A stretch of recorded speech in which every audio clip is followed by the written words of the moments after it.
How do you have a show with one less match than the previous week's episode, yet somehow make it about 13 to 14 minutes longer? That, among many questions, should hopefully be answered by AEW very, very soon. I'm John Rant with my review of AEW Dark, and I'm sorry, but if they're going to keep making these extra long episodes of Dark, fans are going to complain. I'm all for AEW featuring as many independent talents as possible and other talents that don't get utilized except in backstage segments or beatdowns or whatever, members of the Dark Order or any other group. I totally get it. You want to feature as many people as possible. But here's the thing. If you're asking people to watch a nearly 2-hour show, in some cases, or in last week's edition, an over 2-hour show, or in this week's edition, a nearly 2.5-hour show, and then watch a 2-hour episode of Dynamite the next day, you're fucking asking a lot of fans, even the devoted fans. And this goes the same for WWE. If WWE did shit like this, I'd kill them for it. And if they're not going to split Dark into a Tuesday and a Friday edition, then I'm just going to have to keep killing them for it as a fan. And there was some good stuff on the show. There was some shit I didn't like that I will fucking talk about, but this rant has been needed for a goddamn while. I know in the beginning of the pandemic, until they figured things out, they only had a few episodes, or a few, matches on each episode of Dark for about a month and a half. And I understood that, and sometimes I was like, okay, if you're not even going to make it like 30 minutes, what the fuck's the point? But really, you don't need to make a 2.5-hour edition of squash matches and maybe a couple matches that could have been on Dynamite. It's oversaturation. It was the same when New Japan was letting their shows run too long, their Road 2 shows and other stuff. They rectified that in the pandemic era. It needs to fucking be addressed. I don't know. Let me know in the comments. Am I just complaining too much? Or do you guys have an issue with Dark being this long also? Because don't tell me that they couldn't have split this into 2 episodes. It just seems like they could have. Anyway, Excalibur Taz and Anthony Ogogo, not Monster Ogogo, on commentary. Shout out to the MST3K fans for getting that. I don't know who this Anthony Ogogo guy is. I've heard the name, but I can't recall what I've heard him from. Let me know in the comments, please. So let's rush through some of these matches. By the way, I do want to clarify, I actually had to watch this in 2 parts. I had to watch first 10 matches, and I stopped it, and I watched Primetime Live, which, by the way, if you're not watching, you're missing out on some terrific independent wrestling. You get to see some talents on there that you got to see on here. And also, Thunder Rosa versus Serena Deeb, Thunder Rosa versus Priscilla Kelly have been 2 of my favorite matches of the year. There's some other good independent talents you get to see. But anyway, Uno and Grayson of the Dark Order versus Top Flight. Dante and Darius. I'm sorry, I don't like the Dark Order. I don't knock the talent. Uno and Grayson are a fine working team, but I just don't like the Dark Order stable. And if they're just going to persist with this, I'm just not going to care. Other people like them, and that's fine. Top Flight had BLM armbands on their arms, and that was a good thing. We should all be seen as equal regardless of our skin color. And if you don't believe that, get the fuck off my goddamn channel is all I gotta say. And Fatality for 3. Cool, whatever. Ricky Starks versus VSK, not BKM. Well, VSK has some decent skills. Ricky is great. And it was what it was. Jabs win everything was a line from Anthony. Rochambeau, 1, 2, 3. Eddie Kingston and Allie are backstage, and Kingston's like, why did you turn on QT? Why did you turn on QT? Why, Allie? Why? Allie looks great as the bunny, by the way. She really does. Blade is very, very lucky. They seem like a happy couple. At least I believe they're a couple. If they're not, I apologize for that. Well, it was like a cat playing with a mouse. She likes to play with her men. Moving on. And it was what it was. Matt Sydal versus Lee Johnson. Finally, something that was at least decent. Sydal showing off his mat wrestling skills. I'm worked hard on that joke, as you can plainly tell, because I'm waiting for the crowd adulation. I said adulation. And Lee hits a really, really nice dive. A couple dives, actually. Matt hides under the ring, then hits a blindside, and he gets the clutch for the win. He says, open your third eye. That's kind of gross. Matt Sydal, by the way, really nice. Got to meet him at an indie show, Defy Wrestling show last year. Around this time last year, actually. And it was a good match. It was a nice match for Dark. Lee Johnson, I think, is somebody they should sign if they haven't yet. And please give him some quality wins once you sign him. Because he has shown off. Him and Captain Sean Dean are 2 that I think really should be signed. Hikaru Shida versus Layla Hirsch, who I believe I saw on the Shimmer 118 show. Let me say right now that Hikaru Shida is one of the best athletes they have, that AEW has, in my opinion. But Shida deserves to actually be featured on Dynamite, hence why I'm wearing the Holy Shida t-shirt. But she's been a bright star in AEW. She is also the current AEW Women's Champion. She can't be featured on Dynamite. She's only featured on Dark. Here's the question. What is so hard about cutting down some of the matches on Dynamite to maybe, just maybe, give Shida a 6-minute match against somebody like, an indie talent or something like that? I'll challenge anybody. Here comes Kylan King, Skylar Moore, somebody. I mean, I think they should sign Kylan King, and I'll put her over a little bit later. But just bring somebody in. Just fly somebody in and have them, have somebody local from the Florida area that has worked a while, that's a bit of a veteran, that would love a shot. And have Shida beat her in 6 minutes and do something with your women's champion. Otherwise, why do you have a women's championship? Why do you have a women's division? I'm not saying it's up to snuff, for what WWE has, or even Impact. And I get it. There's a talent depth level, and there are issues with the women's division, but also it comes down to booking. The women deserve to be booked better, which I'll talk about here in a little bit. Miro joins commentary because Layla Hirsch is apparently Russian. Miro, by the way, his fucking credibility in AEW is goddamn shot. I hope he's having fun. I hope he's getting paid well, but they're not using him well at all. This is fucking stupid. He would reference the arcade game later. I love me some Shida. We get brutal fisting action between these women, and I mean that with forearms and others. Moving on. Hirsch does a nice dive, does a great hoisted slam for 2. Driver reverses into an armbar. That was a nice move. This was actually a nice little match. Knee strike, and again, Falcon Arrow 1, 2, 3. So, okay, Shida gets the win. This match could have been featured on Dynamite. Now, actually, they're going to feature Layla Hirsch against Serena Deeb in a match tomorrow. Which, by the way, spoiler, if you haven't seen it, spoiler. Serena Deeb is the new NWA Women's Champion. She beat Thunder Rosa on Primetime Live this night. Which was a really great match. You should be watching Primetime Live as well. So, QT then says, everyone warned me about Allie. Yeah, we fucking did, you idiot. He kind of looks like a doofus here. Then Dustin says, the Butcher and the Blade will not take their spot. Okay, cool. Jurassic Express versus Jersey Muscle and Danny Limelight in a 2-on-3 match. I refuse to call that stupid little twerp a wrestler. He is not a wrestler. He's an embarrassment as a wrestler. He's an embarrassment in the ring. He does not deserve to be in a goddamn ring. People say he's like Spike Dudley. Spike Dudley had charisma and had ability and could do good things, and you could get something out of Spike Dudley. You could have some good matches with Spike Dudley. You cannot have any good matches with this fucking idiot.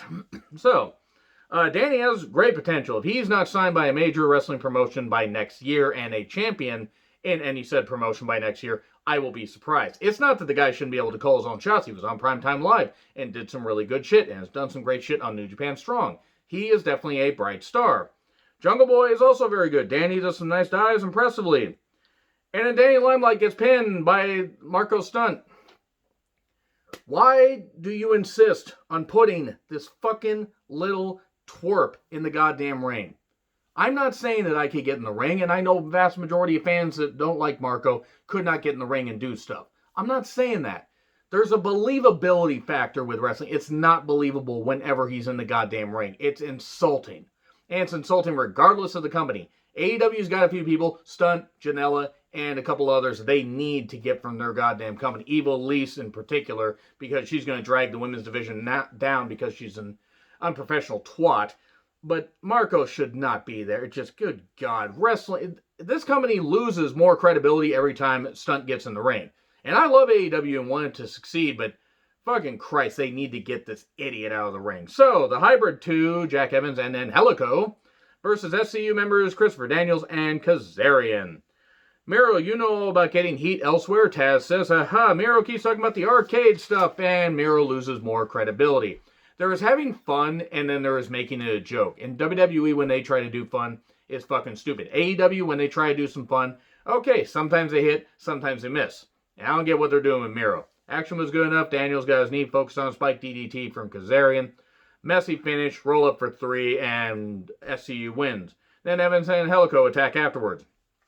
Anna Jay versus Catalina Perez. I have not heard of Catalina Perez, and I look forward to seeing what else she can do in a wrestling ring. Maybe I'll have to check out more of her stuff. If you know any of her matches, please let me know in the comments. And if they're full matches on YouTube, I'll check them out. And I like Anna Jay. She is going to be a bright goddamn star in the future.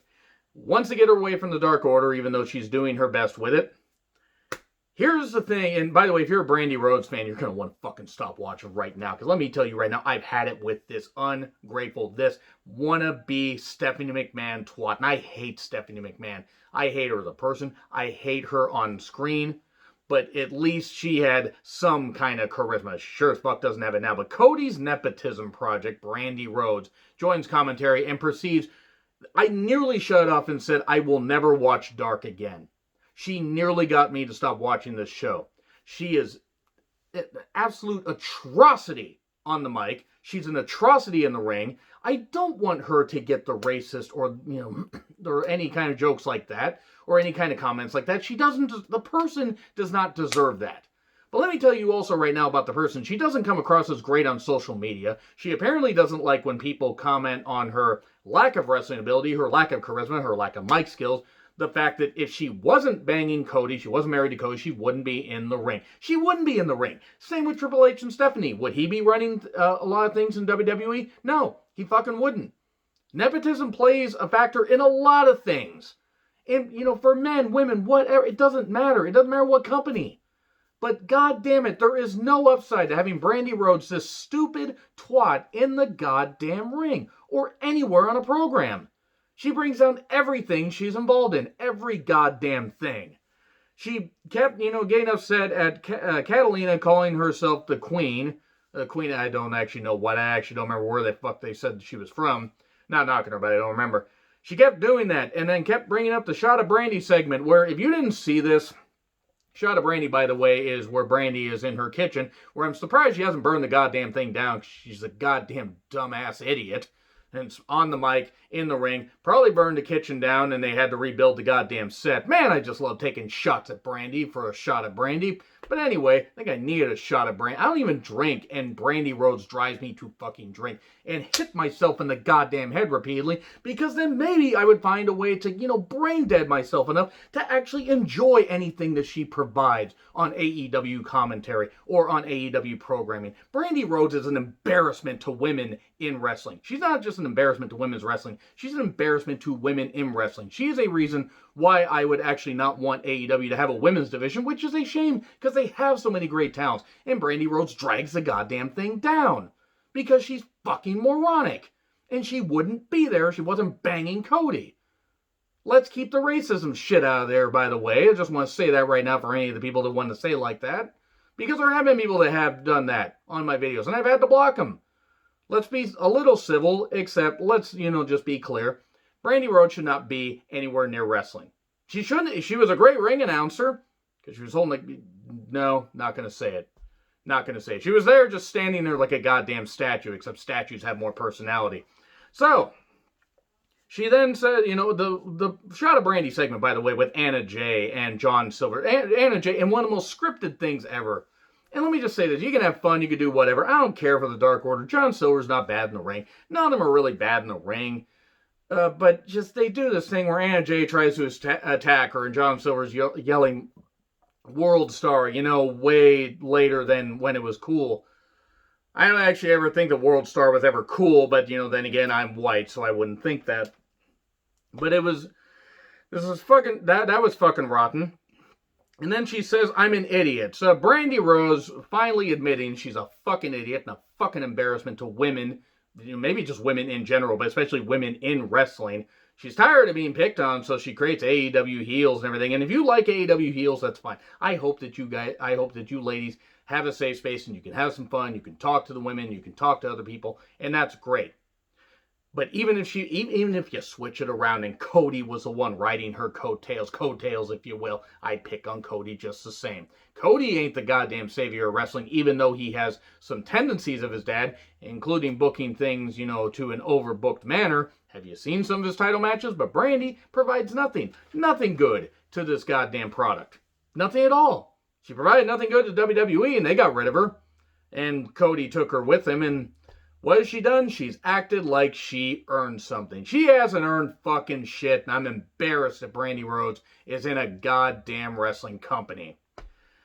So, she took everything from this. She took every bit of, good stuff from this. I don't even remember much of the match. Anna Jay, I do remember, with nice, with some nice kicks and everything. And Catalina Perez, I hope to see her in something where Brandy Rose isn't fucking involved. Just good God. Brandy, just stay off camera. Just fucking stay off camera, you goddamn embarrassing twat. Anyway, Anna Jay wins. It just, good God. Why? Why did they do this to these women?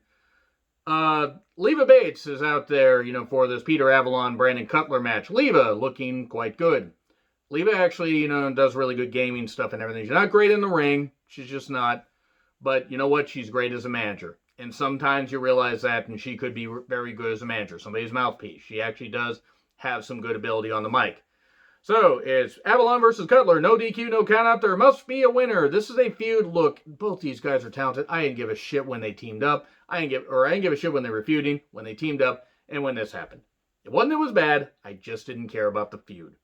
Bad spill off the stage. That did look kind of painful. Table outside, we get a plastic garbage can on Avalon. We get Cutler through a table. We get a stash of books and a knee drop on him. It was not as bad as Nakazawa versus Jabale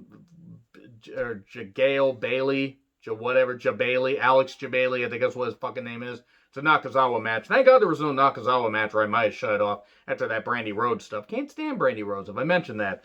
But anyway, Leva just finally leaves. She's Leva Bates.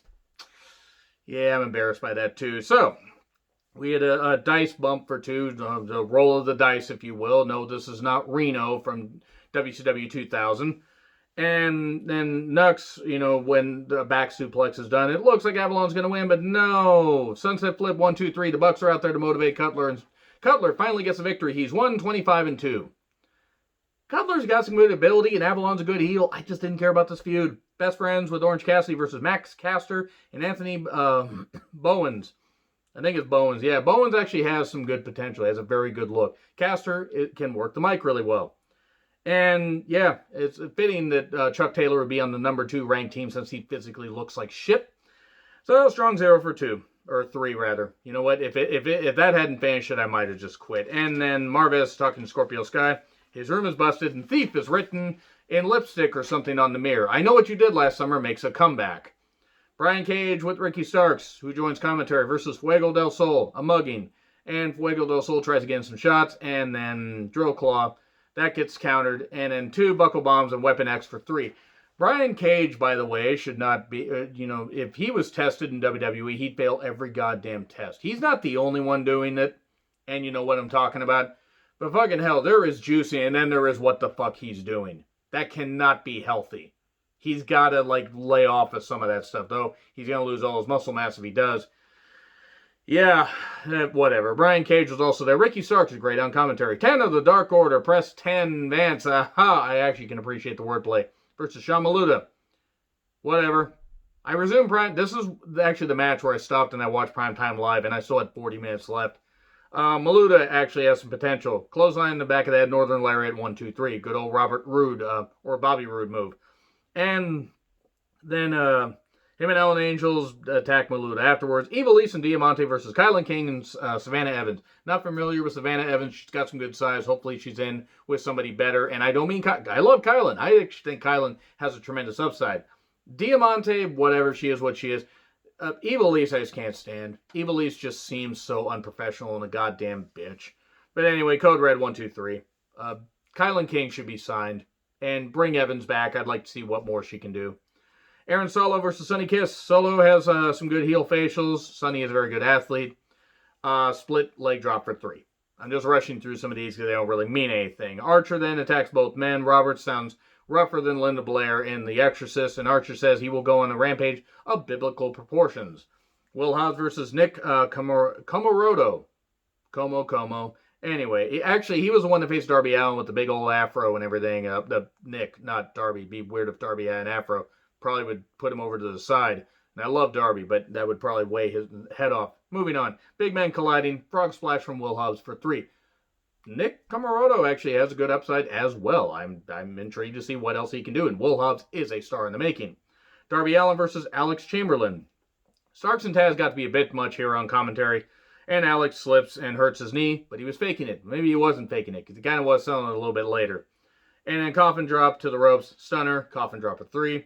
Starks and Darby are battling, and then Cage jumps in, and then Hobbs runs him off with a chair. So that is right there. You know what? For the Brandy Rhodes stuff, this is no disrespect to other people. This is the first time I'm going to rip some notes. This is what they should do with Brandy Rhodes' scripts and everything and stuff like that. This is exactly why Brandy Rhodes is an embarrassment to women's wrestling. She should not be allowed to do it. You know what? There we go. Anyway, that was my longest dark review, I think, in history, because I had to rant. Agree, disagree with what I said? Like, share, subscribe. Twitter handle in the description. I'm John Ritlin. I'll see you soon.